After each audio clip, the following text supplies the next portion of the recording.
The night at the museum, 3 crew didn't understand why Robin Williams kept apologizing. Every missed line, every forgotten cue, every take that had to be reshot, he'd say, "I'm so sorry, I don't know what's wrong with me."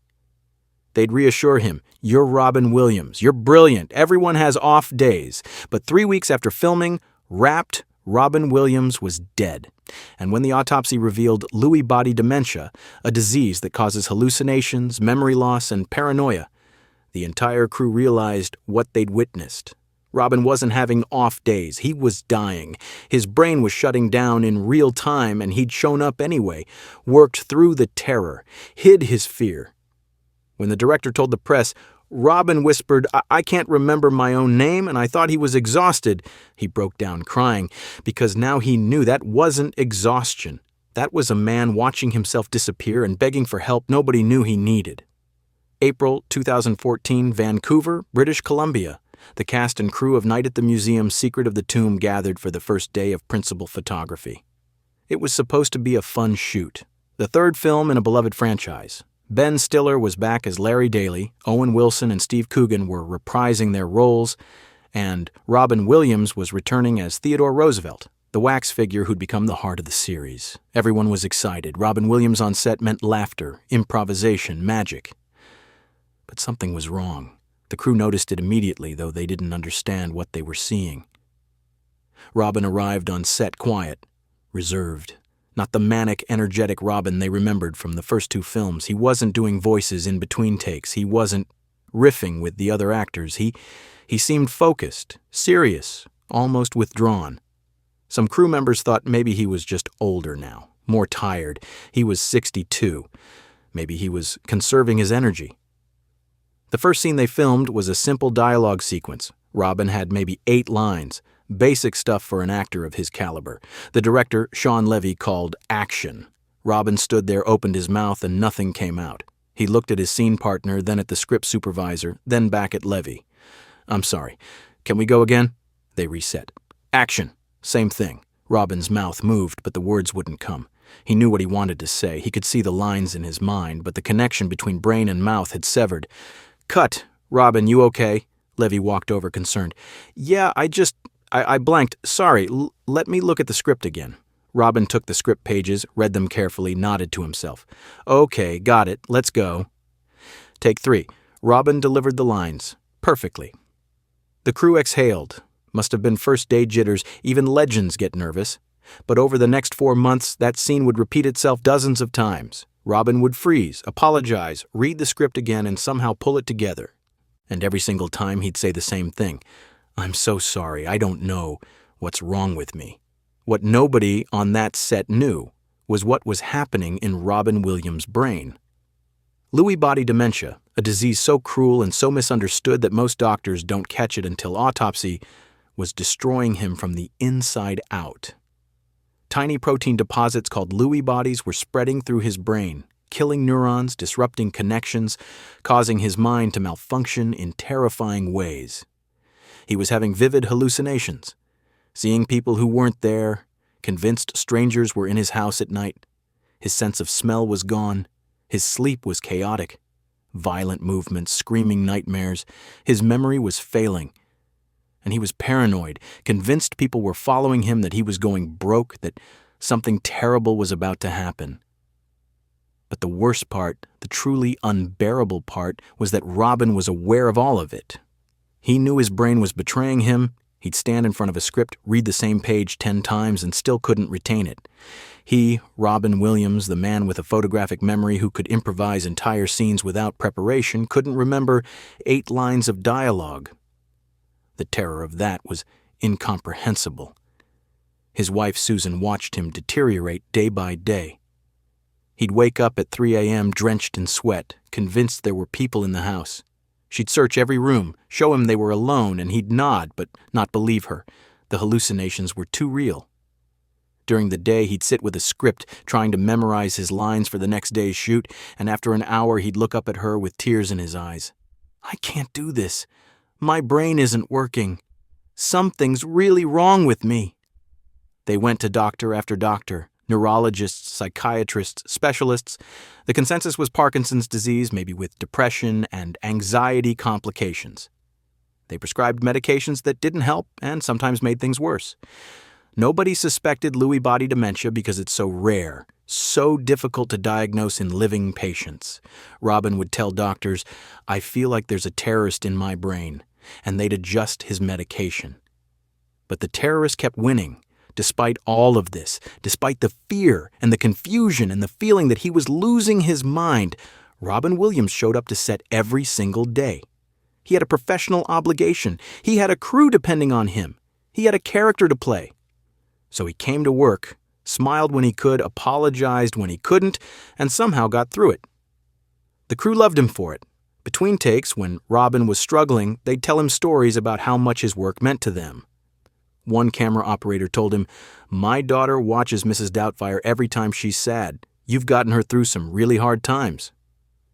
Robin smiled, thanked him, and later that day had to reshoot a scene 6 times because he couldn't remember his marks.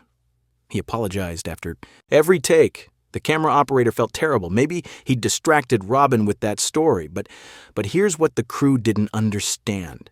Those stories were the only things keeping Robin going. In the middle of the terror, in the middle of his brain misfiring and his memory failing, hearing that his work mattered gave him a reason to keep fighting. He'd go home and tell Susan, "A crew member told me their kid loves Mrs. Doubtfire. That's something, right? That matters?" Susan would hold him and say, "Yes, it matters more than anything." By June 2014, 2 months into filming, Robin's condition was getting worse. The production schedule had to be adjusted because Robin needed more takes, more time to prepare, more breaks. Shawn Levy, the director, would shoot scenes out of order to accommodate Robin's better days. On good days, when Robin's mind was clearer, they'd tackle the harder scenes. On bad days, they'd do simple coverage, single lines, reaction shots. Nobody complained. This was Robin Williams. You made it work. But one day in early June, during a particularly emotional scene, Robin froze completely. Levy called action, and Robin just stood there staring at nothing. The other actors held their positions, waiting for him to start. 30 seconds passed. A minute. Robin's eyes were vacant, lost. Levy walked onto the set, gently touched Robin's arm. "Robin! Hey, buddy, you with us?" Robin blinked, looked at Levy, and his eyes filled with terror, pure, absolute terror. He grabbed Levy's arm and whispered, barely audible, "I can't remember my own name." His voice was shaking. I don't know who I am right now. I can't remember." Levy immediately called cut, cleared the set except for essential personnel, and walked Robin to his trailer. Robin sat down, put his head in his hands, and started crying. "I'm sorry. I'm so sorry. I don't know what's happening to me. I can't think. I can't remember. It's like my brain is shutting down and I'm just watching it happen and I can't stop it." Levy sat with him, told him it was okay, told him they'd take as much time as he needed. "Robin, you're under a lot of stress. This is a demanding role. Maybe you need a few days off." "I can't take days off. If I stop, I won't be able to start again. I have to keep going. I have to finish this." Robin wiped his eyes, stood up, looked in the mirror, and tried to compose himself. "Give me 5 minutes. I'll be okay. I can do this." And somehow, impossibly, he did. He walked back on set, delivered the scene perfectly, and even improvised a moment that made everyone laugh. It was vintage Robin Williams. Nobody watching would have guessed that 5 minutes earlier, he couldn't remember his own name. That's how good an actor he was. He could hide the terror, bury the confusion, and give a performance that looked effortless. But it was costing him everything. The crew started to notice other things. Robin would stand in the wrong spot, forget which direction he was supposed to move, ask the same question multiple times. He'd apologize constantly. "Sorry, where am I supposed to stand again? Sorry, what's my line? Sorry, I lost my train of thought." The script supervisor started feeding him lines more frequently. The continuity person would gently remind him what he'd done in the previous take. Everyone accommodated him because they loved him and because they assumed he was just exhausted. Ben Stiller, who'd worked with Robin on all 3 films, knew something was deeply wrong. They'd have conversations, and Robin would repeat himself. They'd tell the same story 3 times in 10 minutes, not realize he'd already said it. Stiller would gently redirect the conversation, not wanting to embarrass his friend. After filming wrapped, Stiller told a reporter, "I knew Robin was struggling, but I thought it was depression. I thought maybe he was going through something personal. I had no idea his brain was being destroyed. If I'd known..." By July 2014, filming was almost complete. They had one final scene to shoot, Theodore Roosevelt's goodbye. In the scene, Roosevelt and Larry have a final conversation at the museum. Roosevelt is staying behind, choosing to remain as a wax figure rather than come to life anymore. It's a touching, emotional farewell. The subtext is about letting go, about accepting endings, about saying goodbye to something you love. When they filmed that scene, Robin delivered it perfectly. Every line, every emotional beat, every moment was flawless. He didn't miss a single take. The crew was relieved. This was the Robin they remembered. What they didn't know was that Robin wasn't acting. He was saying goodbye. For real. He knew on some deep level that this was his last performance, that he'd never make another film, that his mind was leaving him and time was running out, so he poured everything into that final scene. Every word was a farewell, to acting, to his career, to the life he'd built, to himself. When Lewy called "cut," that's a wrap on Robin Williams, the crew gave him a standing ovation. Robin smiled, waved, thanked everyone, and walked off set. 3 weeks later, he was dead, August 11th, 2014. The world woke up to the news that Robin Williams had died by suicide at his home in Tiburon, California. The initial reports said depression. Later, Parkinson's disease was mentioned. The world mourned. Tributes poured in from every corner of the globe. Presidents, actors, comedians, regular people, everyone had a Robin Williams story, a memory of how he'd made them laugh or cry or feel something profound. But for the Night at the Museum 3 crew, the grief was different. They just spent 4 months with him. They'd watched him struggle, apologize, fight through something they didn't understand. And now he was gone, and they had no idea why. The movie wouldn't be released for another 5 months. They had to finish post-production knowing Robin would never see it. Then, in November 2014, the autopsy results were released. Robin Williams had diffuse Lewy Body Dementia. His brain was filled with Lewy bodies, more than the doctors had ever seen in a single case. The disease had been ravaging him for at least a year, probably longer. It caused hallucinations, paranoia, memory loss, cognitive impairment, and a crushing sense that you're going insane. There's no cure, there's barely any treatment, and it's almost never diagnosed until after death. When Sean Levy heard the diagnosis, he called an emergency meeting with the crew. He told them what the autopsy revealed.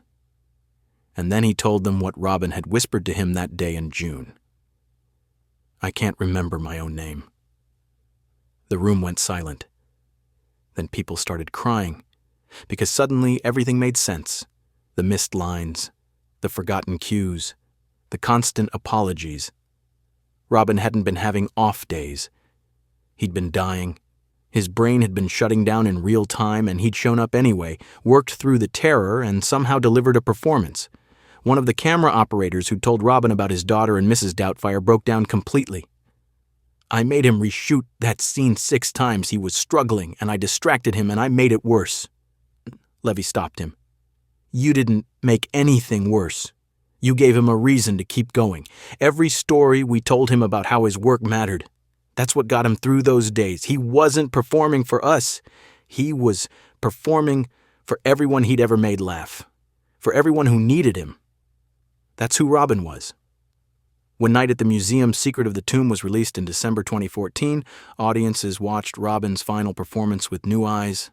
That goodbye scene, the one where Roosevelt chooses to stay behind, felt different now. People realized they weren't watching Theodore Roosevelt say goodbye to Larry Daley. They were watching Robin Williams say goodbye to all of us. The scene that had been written as a heartfelt farewell to a character became, unintentionally, a farewell to a life. In interviews after the film's release, the cast and crew struggled to talk about Robin without breaking down. Ben Stiller said, "Knowing what we know now, watching him work through what he was going through, it's the bravest thing I've ever seen. He showed up every day even though his brain was betraying him. That's courage." Sean Levy was more direct. Robin whispered, "I can't remember my own name, and I thought he was exhausted. I told him to take a break. But that wasn't exhaustion. That was a man watching himself disappear and begging for help. And I didn't understand. None of us did. We should have seen it. But here's the truth. They couldn't have seen it. Lewy body dementia is nearly impossible to diagnose in living patients. Even Robin's doctors missed it. Even Robin himself didn't fully understand what was happening to him. He just knew his brain wasn't working, and that terrified him more than anything ever had. Susan Schneider Williams, Robin's widow, became an advocate for Lewy body dementia awareness after his death. She's given speeches, written articles, appeared in documentaries, all to make sure people understand what happened to her husband. In a 2016 interview, she said something that broke hearts around the world. Robin had a terrorist in his brain. It was attacking him, and he couldn't fight back. But he kept working, kept trying, kept showing up, because that's what he did. He showed up for people. Even when his brain was being destroyed, he showed up. Today, the Robin Williams estate and Susan Williams have helped fund research into Lewy body dementia. They've raised millions for early detection, treatment options, and support for families dealing with the disease. Over 1.4 million Americans have LBD, and most don't know it until it's too late. The work being done in Robin's name is changing that. And every year on Robin's birthday, July 21st, the cast and crew of Night at the Museum gather to watch that final scene. The goodbye. Not because it's painful, though it is, but because it reminds them of something important. Robin Williams, even while his mind was failing, even while terrified and confused, showed up. He did the work. He gave everything he had, and his final performance, filmed while his brain was shutting down, is a masterclass in courage, professionalism, and love for the craft. If this story about showing up, about fighting through impossible circumstances, about giving everything you have even when you're falling apart, moved you, subscribe and hit that like button. Share this with someone who needs to hear that their struggles are valid, that courage isn't the absence of fear, but continuing despite it. Have you ever had to keep going when everything felt impossible? Let us know in the comments, and ring that notification bell for more stories about the hidden battles fought by people we thought we knew, and the legacies that live on long after they're gone.